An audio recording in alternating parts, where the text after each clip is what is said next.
WKRG News 5 investigates complaints of underage drinking at a Mobile club where police say a young woman was kidnapped Friday. Nicolette Schleisman reports from Troubadours off of Old Shell and Schillinger roads with changes the club is now making.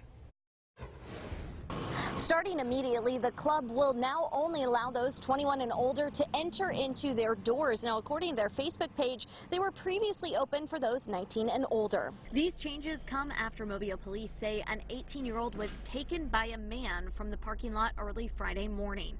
The teenager was later located at the University of South Alabama. 34-year-old Morris Linson Jr. was arrested in Escambia County, Florida, charged with kidnapping. We are sympathetic to him and hate that it happened to her. Troubadours wrote multiple statements since the incident on their social media channels. First on Instagram, more defensive about the incident. Now, the owner of Troubadours says that was in response to false statements about what happened. He later reworded it and said that they were listening to those with concerns about safety for those inside the venue. Last night, the owner, Chris Sherman, posted they would be changing the age of those allowed inside to only 21 and up. We feel like we already had a pretty good plan in place, to avoid these type of things.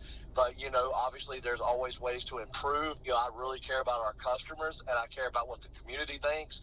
And, if there's things that we should be doing better or do differently, then I'm always open to discuss. We reached out to the Alabama Alcoholic Beverage Control Board to see if there have been any complaints against the club before for underage drinking.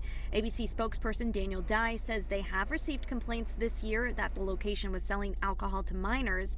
ABC sent those complaints to the Alabama Law Enforcement Agency. Sherman says they do have complaints, but he says they're working hard to make sure there is no underage drinking at his business. All we can do is react once we find it and, throw those people out, ban them. Sherman says he's trying to create a safer environment for patrons. We're going to go over and beyond and making sure it would never happen again. We are waiting to hear back from Aaliyah on the status of those complaints of underage drinking. Now, the ABC board says that they have no citations for this establishment in their records. In West Mobile, Nicolette Schleisman, WKRG News 5.